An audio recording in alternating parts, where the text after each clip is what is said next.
اما بعد فاعوذ باللہ من الشیطان الرجیم بسم اللہ الرحمن الرحیم سأل سائل بعذاب واقع للکافرین لیس له دافع من اللہ ذی المعارج تعرج الملائکة والروح الیہ فی یوم کان مقدارہ 50,000 سنہ فاصبر صبرا جمیلا انہم یرونہ بعیدا ونراہ قریبا صدق اللہ العظیم رب اشرح لی صدری ویسر لی امری واحلل عقدۃ من لسانی یفقہوا قولی اللہم ربنا الہمنا رشدنا واعذنا من شرور انفسنا اللہم ارنا الحق حقا وارزقنا اتباعه وارنا الباطل باطلا وارزقنا اجتنابه اللہم ارحمنا بالقرآن العظیم واجعله لنا اماما ونورا وہدا ورحمة اللہم ذکرنا منہ ما نسینا وعلمنا منہ ما جہلنا وارزقنا تلاوته آناء اللیل واطراف النہار واجعله لنا حجتا یا رب العالمین آمین۔ اخباری اطلاع کے ذریعے بھی آپ کو معلوم ہو چکا اور پھر ابھی آپ کے سامنے بات آ گئی۔ آج ہمیں سورہ معارج کا مطالعہ کرنا ہے۔ یہ نوٹ کر لیجئے کہ ہم نے جب سے یہ سلسلہ شروع کیا تھا تو 29ویں پارے کے ابتدا سے ہم نے درس قرآن کا یہ سلسلہ شروع کیا۔ سب سے پہلی سورت سورۃ الملک میں نے آپ کو بتا دیا تھا کہ وہ انفرادی مزاج کی سورت ہے، اس کا کوئی جوڑا نہیں۔ جیسے اس سے پہلے جو گروپ ہے قرآن مجید کی مکی اور مدنی صورتوں کا، اس میں بھی جو 7 سورتیں مکی ہیں ان میں سے پہلی سورت سورہ قاف جو ہے وہ منفرد ہے، وہ جوڑے کی شکل میں نہیں ہے۔ البتہ بقیہ جو 6 ہیں وہ جوڑوں کی شکل میں ہیں۔ سورۃ الذاریات اور سورۃ الطور ایک جوڑا ہے، سورۃ النجم اور سورۃ القمر ایک جوڑا ہے، سورۃ الرحمن اور سورۃ الواقعہ ایک جوڑا ہے۔ اب اس کے بعد پھر مدنی صورتیں شروع ہوئیں، وہ جوڑوں کی شکل میں ہیں، 5 جوڑے ہیں، 10 صورتیں ہیں سورہ حدید سے لے کر سورہ تحریم تک، اور اس طرح وہ ایک گروپ جو ہے مکمل ہو جاتا ہے۔ پھر یہ آخری گروپ ہے مکی اور مدنی صورتوں کا قرآن مجید میں، جو آخری 2 پاروں پر مشتمل ہے، اور اس کا اکثر و بیشتر حصہ جو ہے وہ مکی صورتوں پر مشتمل ہے، مدنی صورتیں نہ ہونے کے برابر ہیں۔ اس میں یہ ہے کہ جیسا کہ میں نے عرض کیا سورہ ملک منفرد ہے، لیکن پھر سورہ نون یا سورہ قلم اور سورہ حاقہ یہ ایک جوڑے کی شکل میں ہے۔ اور مکی صورتوں میں جوڑوں کے ضمن میں نے ایک اصول آپ کو بتایا ہے کہ جوڑے کے ایک فرد میں جو انباء الرسل ہیں ان کا تذکرہ ہوگا اہمیت کے ساتھ اور نمایاں طور پر، رسولوں کی خبریں، رسولوں کے حالات و واقعات، اور رسولوں کے انکار اور کفر کی بنا پر قوموں کا ہلاک ہو جانا، جیسا کہ سورۃ الحاقہ میں ہے، جبکہ سورہ قلم میں کوئی ذکر اس کا موجود نہیں ہے۔ اسی طرح کا معاملہ اب یہ جوڑا آ رہا ہے۔ سورہ معارج میں کسی رسول کی دعوت کا ذکر نہیں ہے، کسی قوم پر عذاب کے آنے کا ذکر نہیں ہے، لیکن اگلی سورت جو ہے وہ سورہ نوح ہے، وہ پوری کی پوری حضرت نوح علیہ السلام کے موضوع پر، اور پھر یہ کہ اس میں جو ہلاکت اور بربادی قوم نوح پر آئی تھی اس کا تذکرہ موجود ہے۔ تو یہ ایک جوڑا ہے۔ سأل سائل بعذاب واقع، مانگا ایک مانگنے والے نے ایک ایسا عذاب کہ جو واقع ہو کر رہنا ہے، یعنی ایک عذاب ہے کہ جس کو آنا تو ہے، طے شدہ ہے، لیکن کوئی مانگنے والا اس کی جلدی کر رہا ہے۔ سوال کا لفظ عربی زبان میں 2 معنی میں آتا ہے۔ سوال پوچھنا، کوئی چیز دریافت کرنا، یہ بھی سوال ہے، اور کوئی شے مانگنا یہ بھی سوال ہے۔ اسی طرح آپ سائل کہتے ہیں، کسی نے آ کر آپ سے مسئلہ پوچھا وہ بھی سائل ہے، اور کسی نے آپ سے پیسہ مانگا اور ہاتھ پھیلا کر جو ہے خیرات مانگی وہ بھی سائل ہے۔ لیکن جب سوال آتا ہے کہیں کوئی چیز پوچھنے کے بارے میں تو عن آئے گا، سأل عن، اس چیز کے بارے میں پوچھا اور دریافت کیا۔ لیکن جب با کے ساتھ آئے گا سأل سائل بعذاب واقع، تو وہ مانگنا، مانگا ایک مانگنے والے نے وہ عذاب کہ جو واقع ہو کر رہنے والا ہے۔ ہوگا تو صحیح، لیکن اس کا ایک وقت معین ہے، اللہ تعالیٰ کی حکمت کے مطابق اس وقت وہ ہوگا، لیکن یہ کہ کسی نے اس سے پہلے جلدی بچا کر اور اس کا اللہ تعالیٰ سے سوال کیا ہے۔ اب یہاں پہلی آیت میں بڑا تفصیلی اختلاف ہے۔ اکثر حضرات کی رائے یہ ہے کہ اس سے مراد ہے کفار مکے کے، خاص طور پر نضر ابن حارث اس کے بارے میں آتا ہے، وہ بڑا ایک شدید مخالف تھا حضور کا صلی اللہ علیہ وسلم، اور وہ اپنے عوام کو قائل کرنے کے لیے اپنے خلوص کا کہ یہ تو بڑے مخلص لوگ ہیں، بڑے سمجھدار لوگ ہیں، ہمارے سردار ہیں، اگر یہ نہیں مان رہے ہیں محمد کو تو واقعتاً کوئی بات ہوگی صلی اللہ علیہ وسلم، ہم تو عام لوگ ہیں، ہمیں کیا پتا، ہم تو اس کا فیصلہ نہیں کر سکتے، یہ ہمارے لیڈر ہیں، چودھری ہیں، سردار ہیں۔ تو انہیں اصل میں اس کی بڑی فکر تھی کہ ہمارے عوام پر کہیں حضور کی دعوت اثر انداز نہ ہو جائے، تو ان کو ہر طریقے سے وہ اپنے خلوص کا یقین دلاتے تھے۔ اسی میں سے ایک شکل یہ بھی تھی کہ اس نے دعا مانگی تھی، اللہم ان کان ھذا ھو الحق من عندک فامطر علینا حجارۃ من السماء، اے اللہ اگر جو کچھ یہ محمد پیش کر رہے ہیں صلی اللہ علیہ وسلم اگر یہ حق ہے تیری جانب سے تو ہم پر پتھروں کی بارش کر دے۔ یعنی اس درجے انہیں یقین ہے کہ محمد جو کچھ پیش کر رہے ہیں وہ جھوٹ ہے، اس کے اندر اختراع ہے، وہ ان کا بنایا ہوا کلام ہے، وہ اللہ تعالیٰ کا کلام نہیں ہے، یہ ان کا دعویٰ جو ہے یہ صحیح نہیں ہے۔ اس درجے یقین ہے کہ اس کے لیے وہ اپنے آپ کو اتنی بڑی بد دعا دے رہے ہیں کہ اگر یہ حق ہے، ان کان ھذا ھو الحق من عندک، اگر قرآن جو یہ پیش کر رہے ہیں محمد صلی اللہ علیہ وسلم اگر یہ حق ہے اور تیری طرف سے ہے، فامطر علینا حجارۃ من السماء، تو پھر ہم پر آسمان سے پتھروں کی بارش کر دے۔ تو اکثر لوگوں کا خیال یہ ہے کہ یہاں اس سے مراد وہی ہے کہ وہ کافر لوگ جو ہے وہ جلدی مچاتے تھے کہ محمد صلی اللہ علیہ وسلم آپ کو بہت عرصہ ہو گیا، آپ ہمیں عذاب کی خبریں دے رہے ہیں، دھمکیاں سنا رہے ہیں، لے آئیے عذاب، لے آئیے اس کو، اگر سچے ہیں تو لے آئیے عذاب۔ لیکن یہاں ایک رائے اور بھی ہے، اور میری رائے وہی ہے، اگرچہ وہ رائے شاذ ہے لیکن میری رائے ان کے ساتھ ہے۔ لیکن شاذ وہ شخصیت بڑی عظیم ہے، شاہ عبد القادر رحمۃ اللہ علیہ، شاہ ولی اللہ دہلوی رحمۃ اللہ علیہ کے فرزند شاہ عبد القادر، ان کی رائے یہ ہے کہ یہ سوال کرنے والے خود نبی اکرم صلی اللہ علیہ وسلم تھے۔ یہ بات ہمارا عام آدمی جو ہے عام طور پر اسے قبول کرنے کے لیے تیار نہیں ہوگا، اس لیے کہ ہمارے ذہن کے مطابق یہ بات بڑی عجیب ہے، ناقابل قبول ہے کہ حضور عذاب کی دعا کریں، عذاب مانگیں، آپ تو بد دعا بھی نہیں دیتے تھے۔ حالانکہ واقعہ یہ ہے کہ عذاب کی ایک دعا اور عذاب کا اللہ تعالیٰ سے سوال کرنا یہ اپنی جگہ پر ثابت ہے۔ چنانچہ اس میں سب سے بڑا ثبوت جو ہے، جو میں نے عرض کیا، یہ جوڑا ہے، یہ سورہ معارج کے بعد جو سورہ نوح آ رہی ہے تو وہ جوڑا ہے، اور اس میں آپ کو معلوم ہے حضرت نوح علیہ السلام نے کیسی دعائیں مانگی، رب لا تذر علی الارض من الکافرین دیارا انک ان تذرہم یضلوا عبادک ولا یلدوا الا فاجرا کفارا۔ یہ ساری باتیں، آخر یہ کہ نبی بھی انسان ہوتے ہیں، ان کا بھی ایک وقت میں آ کے صبر کا پیمانہ لبریز ہو جاتا ہے، ایک حد ہوتی ہے ہر شے کی کہ اس کے اوپر آ کر پھر ان کی طرف سے اللہ تعالیٰ سے تقاضا کیا جاتا ہے کہ اللہ کب تک ان کافروں کو، ان ظالموں کو، ان مشرکوں کو جو ہمارا مذاق اڑا رہے ہیں، استہزاء کر رہے ہیں، جو ایمان لے آئے ہیں انہیں تکلیفیں دے رہے ہیں، انہیں ٹارچر کر رہے ہیں۔ کیا کچھ بلال کے ساتھ ہو رہا ہے، کیا کچھ ہو رہا ہے کہ جو حضرت سمیہ اور حضرت یاسر رضی اللہ تعالیٰ عنہما کو جس طریقے سے ٹارچر کر کے جو ہے شہید کیا ہے ابو جہل نے، تو اللہ کب تک چھوٹ دے گا ان کو؟ کیوں نہیں ان کے بارے میں اب آخری فیصلہ ہو جاتا؟ یہ بالکل ایک فطری بات ہے، اسی لیے قرآن مجید میں دوسرے مقام پر ہم پڑھتے ہیں وَلَا تَعْجَلْ عَلَيْهِمْ، اے نبی آپ جلدی نہ مچائیے ان کے بارے میں۔ یہ الفاظ موجود ہے قرآن مجید میں۔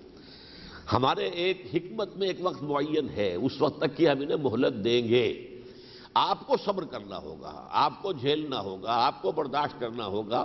ذرا یاد کیجئے ہمارے بندے نوح نے 950 برس تک صبر کیا تھا۔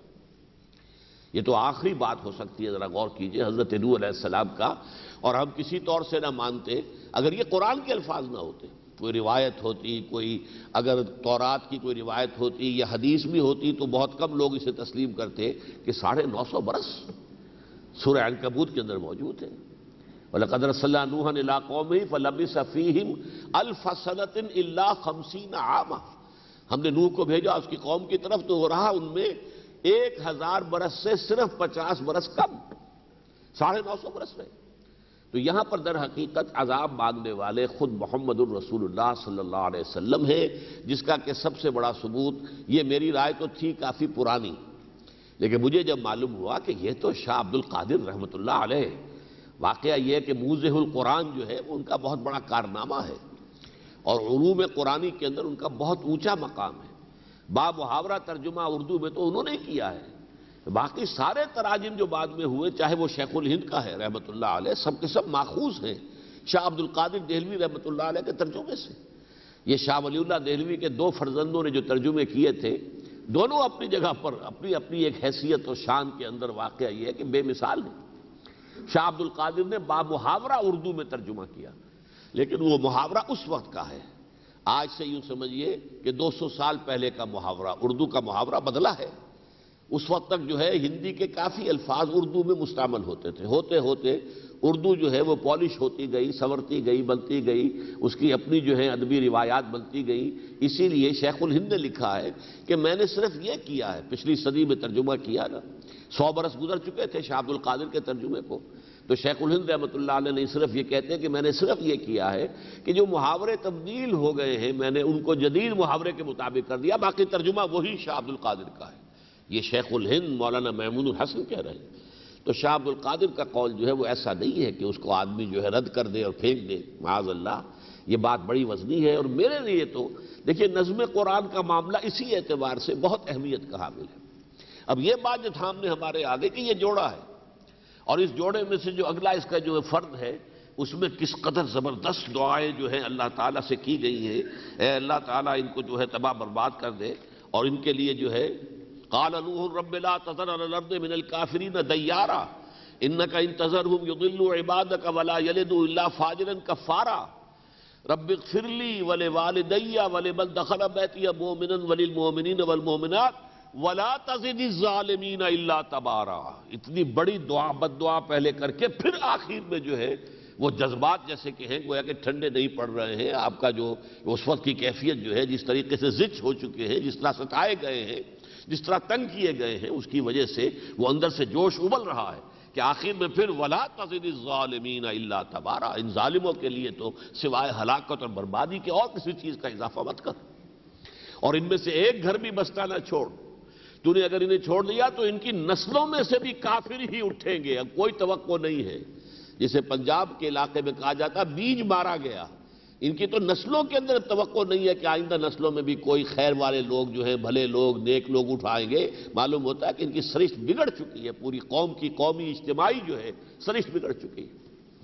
تو سأل سائل بعذاب واقع، مانگا ایک مانگنے والے نے جو میرے نزدیک حضور ہیں صلی اللہ علیہ وسلم، بعذاب واقع، وہ عذاب جو واقع تو ہوگا، للکافرین لیس لہ دافع، اور کافروں سے اس کو ہٹانے والا کوئی نہیں ہوگا، کوئی نہیں ہوگا کہ جو بچا سکے انہیں، کوئی نہیں ہوگا جو دفع کر سکے، اس کو ہٹا سکے، پھیر سکے اس کے رخ کو۔ من اللہ ذی المعارج، وہ آئے گا اس اللہ کی طرف سے جو بڑی بلندیوں والا ہے، معرج، اور معرج کی جمع معارج، اسی سے لفظ معراج ہے، معراج اور معرج ایک ہی لفظ ہے، مفعل اور مفعال، اس میں آلہ بنتا ہے اس وزن کے اوپر، تو اس طریقے سے معارج، اونچائیوں والا اللہ۔ اب اس کی اونچائیاں کس اعتبار سے ہیں، یہ آیات متشابہات میں سے جو ہماری سمجھ میں اس وقت نہیں آ سکتی۔ اس دنیا سے جانے کے بعد جب دوسرے عالم میں آنکھیں کھلیں گی، عالم امر کے جب مشاہدات ہوں گے، تب شاید ان چیزوں کا کچھ اندازہ ہو سکے گا، لیکن ابھی تو ہمیں کہاں اندازہ ہے اللہ تعالیٰ کی بلندیاں کیا ہیں۔ ویسے تو اللہ ہر جگہ موجود ہے، ہر جگہ موجود ہے، لیکن اللہ تعالیٰ کی خصوصی شانیں جو ہیں وہ خاص خاص جگہوں پر ہیں۔ مثلاً عرش ہے، وہاں اللہ تعالیٰ کی ایک خصوصی شان ہے، اس کی تجلیات کا ایک ارتکاز ہے۔ کرسی ہے، اس پر اس کی ارتکاز ہے، اس کے تجلیات کا اور اس کے اختیارات کا۔ اسی طرح آتا ہے اللہ تعالیٰ جو ہے ہر رات کو آخری حصے میں سمائے دنیا تک نزول فرماتے ہیں تبارک و تعالی، اور پھر وہاں پر پکارنے والا پکارتا ہے حل من مستغفر فاغفر لہ، حل من سائل فاعطیہ، ہے کوئی استغفار کرنے والا کہ میں اسے بخش دوں، ہے کوئی مانگنے والا سوالی کہ میں اسے دوں۔ تو اللہ تعالیٰ نزول بھی فرماتے ہیں۔ قیامت کے دن بھی اللہ تعالیٰ نزول فرما کر اس زمین پر آ جائیں گے. وَجَاءَ رَبُّكَ وَالْمَلَكُ صَفًّا صَفًّا اذا دکت الارض دکا دکا وجاء ربک والملک صفا صفا. جب زمین کو کوٹ کوٹ کے چپٹا کر دیا جائے گا بالکل برابر، کوئی اس کے اندر نہ اونچائی ہوگی، نہ ٹیلا ہوگا، نہ ایچ پیچ ہوگی، نہ کوئی راستے ہوں گے، نہ وادیاں، نہ پہاڑ، کچھ نہیں. لا عوج فیہا ولا امتا. وہ جب بالکل چٹیل سیدھی کر دی جائے گی. وجاء ربک والملک صفا صفا. اور یہ ہم پڑھ چکے ہیں فَإِذَا انشَقَّتِ السَّمَاءُ، یہ ہم پڑھ چکے ہیں پچھلی سورت کے اندر. جب آسمان پھٹے گا اور اللہ تعالیٰ کا جو عرش ہے اس وقت وَيَحْمِلُ عَرْشَ رَبِّكَ فَوْقَهُمْ يَوْمَئِذٍ ثَمَانِيَةٌ. 8 فرشتے جو ہیں اللہ تعالیٰ کے عرش کو پکڑے ہوئے ہوں گے، تھامے ہوئے ہوں گے، اور اللہ تعالیٰ کا نزول ہوگا. تو اب یہ دیکھیے اللہ تعالیٰ کی شان میں کہ ایک طرف جیسے کہ شیخ احمد سرہندی رحمۃ اللہ علیہ حضرت مجدد الفسانی اپنے خطوط میں لکھتے ہیں وراء الورا ثم وراء الورا ثم وراء الورا. اللہ بہت دور بہت دور بہت دور بہت دور. وراء الورا ثم وراء الورا ثم وراء الورا. یہ کس اعتبار سے کہ ہم اس کی کنہ کو نہیں پا سکتے، ہم اس کی شخصیت کا تصور نہیں کر سکتے. وہ ہمارے تصور سے، تخیل سے ماورا ماورا ماورا وراء الورا ثم وراء الورا ثم وراء الورا. لیکن ساتھ ہی وہ اتنا قریب ہے، نحن اقرب الیہ من حبل الورید. ہم تو انسان سے اس کی رگے جان سے بھی قریب تر ہیں. اب یہ دونوں شانیں کیسے ہیں ہم نہیں کہہ سکتے، بس مانتے ہیں قرآن مجید میں آیا ہے، اللہ تعالیٰ کا فرمان ہے، اس کے عرش بھی ہے، اس کی کرسی بھی ہے. وہ 7ویں آسمان پر حضور کو لے جایا گیا خاص مشاہدات کرانے کے لیے. وہ جو بیری کا درخت تھا، اذ یغشی السدرۃ ما یغشی ما زاغ البصر وما طغی لقد رأى من آیات ربہ الکبریٰ. وہ کیسی بیری ہے، کیسا درخت ہے. اس یغشی السدرۃ ما یغشی، کیا چیز اسے ڈھانپے ہوئے ہے، کون سی تجلیات اللہ تعالیٰ کی ہیں جو وہاں نازل ہو رہی ہیں، جن کا کہ مشاہدہ کرایا گیا محمد الرسول اللہ صلی اللہ علیہ وسلم کو 7ویں آسمان سے بھی اوپر. تو یہ ہے کہ من اللہ ذی المعارج، اللہ تعالیٰ جو ہے بہت بلندیوں والا ہے. اب اس کی بلندیوں کا ایک تصور دیا جا رہا ہے، لیکن یہ بھی آیات متشابہات میں سے ہے. وہ اتنا بلند ہے، اتنا بلند ہے، اتنا بلند ہے کہ تعرج الملائکۃ والروح الیہ فی یوم کان مقدارہ 50,000 سنہ. چڑھیں گے فرشتے اور الروح الامین حضرت جبرائیل علیہ السلام اس کی جانب، لیکن ایک ایسے دن میں جس کی طوالت، جس کا طول 50,000 برس کے برابر ہے. فرشتوں کو وہاں تک رسائی کے لیے اتنا وقت چاہیے. لیکن یہ ہمارے حساب سے ہے، یہ چیزیں جو ہے عالم امر میں ہوتی ہے چشم زدن کے ساتھ. لیکن ہمارا حساب اگر ہوگا جیسے کہ فرمایا گیا کہ ان یومن عند ربک کالف سنۃ مما تعدون، کہ تمہارے رب کا ایک دن جو ہے وہ تمہارے حساب سے جو 1000 برس ہوتے ہیں اس کے برابر ہے. تو ایک ہمارا حساب ہے. دیکھیں نا، یہ آپ کو دنیا میں بھی ہم سمجھ سکتے ہیں. ایک دن ہے ہمارا زمین کا دن، وہ دن کیا ہے 24 گھنٹے کا ہے، کہ یہ اس ایک 24 گھنٹے میں یہ ایک چکر مکمل کر لیتی ہے اپنے ایکسس کے گرد، اپنے محور کے گرد. اچھا کوئی بہت بڑا زمین سے جو ہے سیارہ وہ بھی تو موجود ہے نا، اسے یہ چکر لگانے کے اندر جو ہے 1 مہینہ چاہیے، اس کا ایک دن 1 مہینے کا ہوگا. اچھا سورج کا ایک دن کتنا ہوگا، گیلیکسی پورا جو ہے، پورا یہ جو بھی ہے اس کی گیلیکسی جو ہے کہکشاں، اس کا ایک دن کتنا ہوگا. تو یہ ہم حساب نہیں کر سکتے.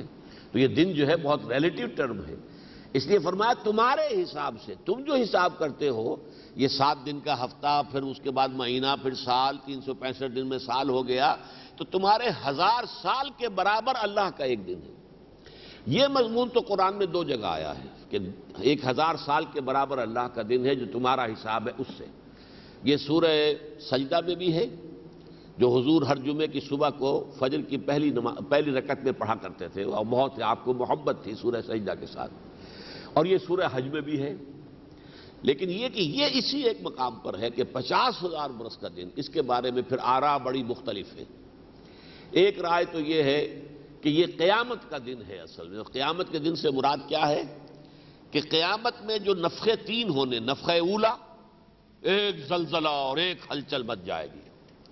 اس کے کتنے عرصے کے بعد نفخہ صاعق آئے گا. کہ جتنے بھی جاندار ہوں گے بے ہوش ہو کر مر کر گر جائیں گے. اس کے کتنے عرصے کے بعد نفخہ بعث ہوگا، پھر دوبارہ کھڑے ہو جائیں گے. اذا ہم قیام ینظرون، پھر کھڑے ہوں گے تیسرے نفخے کے بعد. اس کے بعد ان کو جمع کیا جائے گا، حشر و نشر کا معاملہ ہوگا، پھر حساب کتاب ہوگا. پنکھا یہ بھی چلا دیجیے. حساب کتاب کا معاملہ ہوگا، جزا و سزا کے مقدمات کے فیصلے ہوں گے. پھر جو ہے لوگ جنتی جنت میں پہنچیں گے، اور جو دوزخی دوزخ میں. یہ پورا عرصہ کہا گیا کہ یہ 50,000 برس کے برابر ہے. واللہ عالم.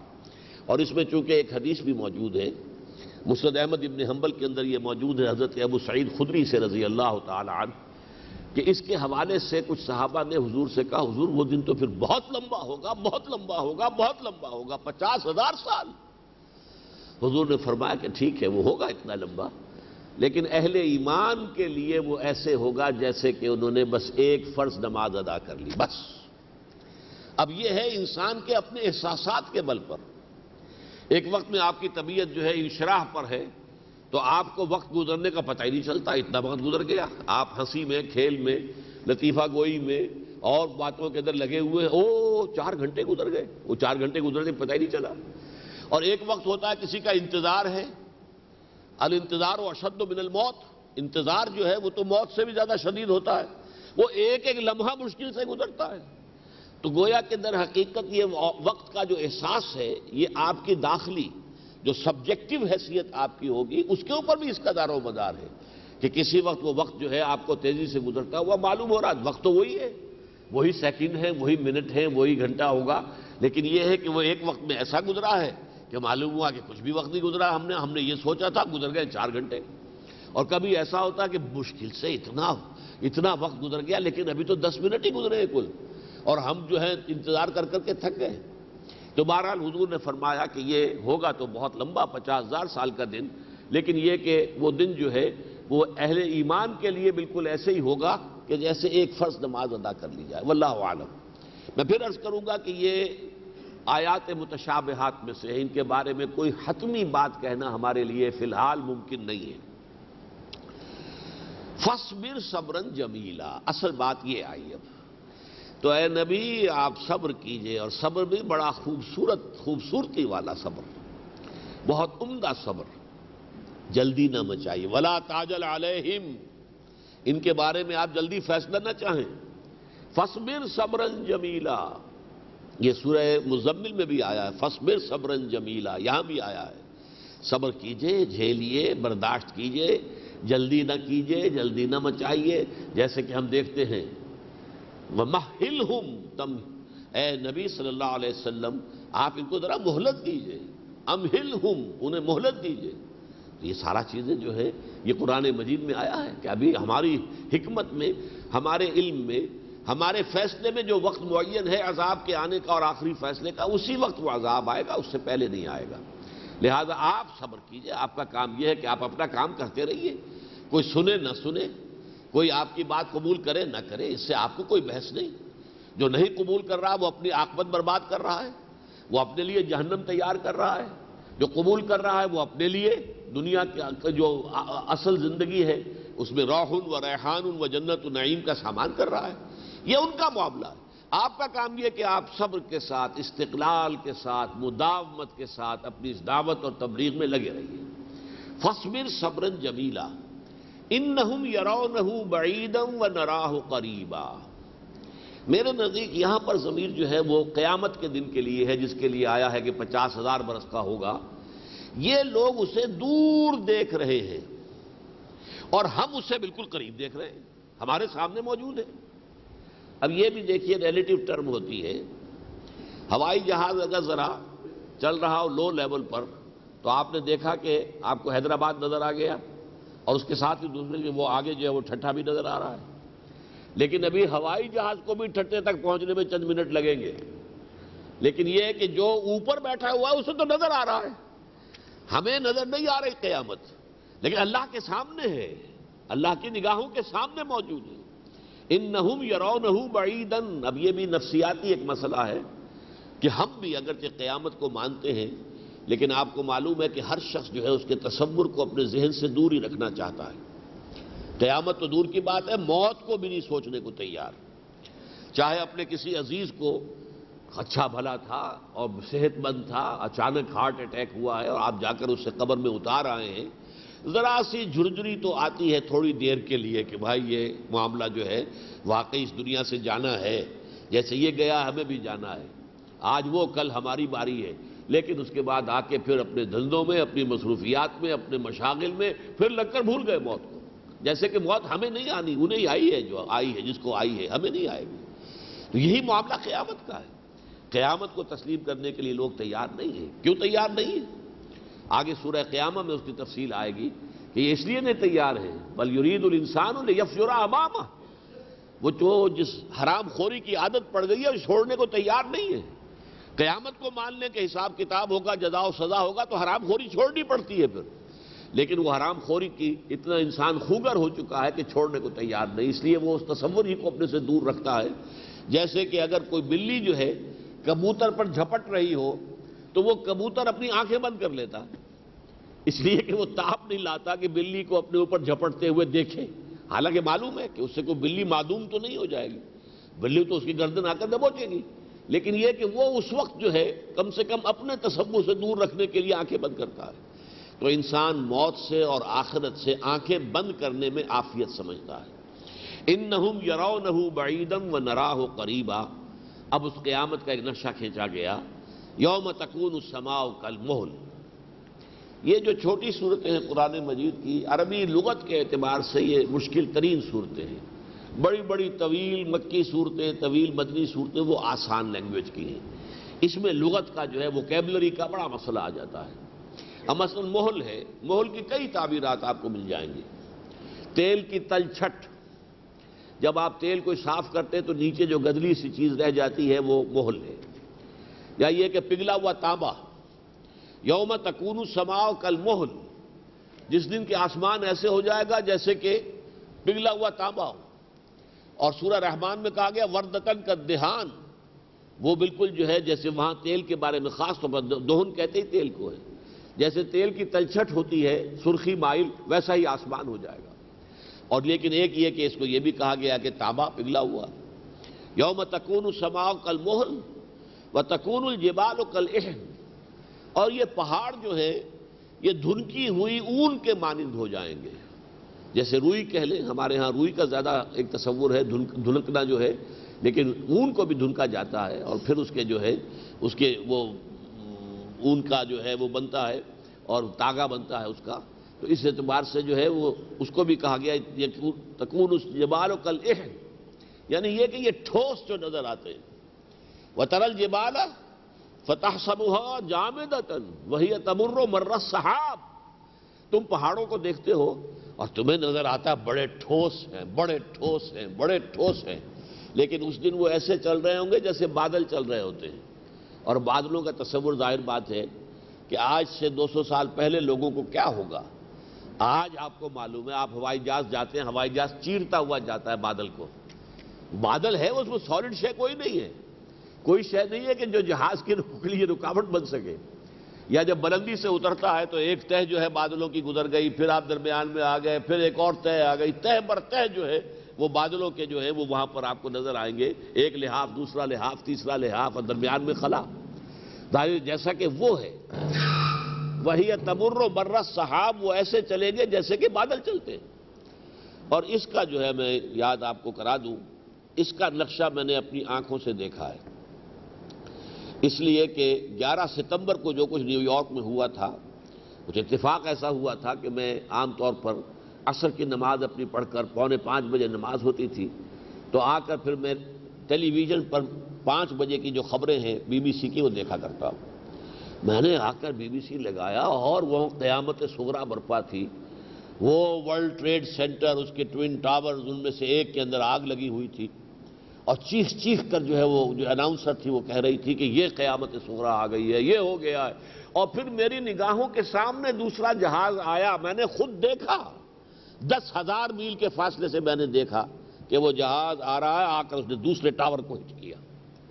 اور اس کے بعد تھوڑی دیر کے بعد جس طرح وہ کرمبل ڈاؤن ہوا ہے، جس شخص نے بھی وہ ٹاورز دیکھے ہیں، کس قدر مضبوط عمارت وہ تھی، خالص سٹیل، اور اس کی پوری عمارت جو ہے ایسے بیٹھی ہے، اور اس کے بعد جو دھواں نکلا اس میں سے وہ سفید تھا، بالکل بادلوں کی طرح۔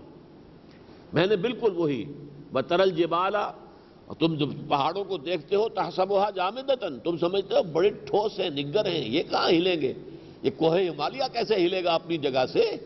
لیکن یہ کہ وہی تمر مر السحاب، وہ تو اس دن قیامت کے دن جو ہے وہ ایسے چل رہے ہوں گے یہ پہاڑ جیسے کہ جو بادل چلتے ہیں، اور یہ نقشہ میں نے اپنی آنکھوں سے دیکھا ہے۔ تو یوم تکون السماء کالمہل وتکون الجبال کالعہن ولا یسأل حمیم حمیما، اور اس دن کوئی دوست کسی دوسرے دوست کا پرسان حال نہ ہوگا، کوئی کسی سے نہیں پوچھے گا کہ تم کس حال میں ہو، تم پر کیا بیت رہی ہے، میں کوئی تمہاری مدد کر سکتا ہوں، can I do any thing for you, کچھ نہیں۔ لا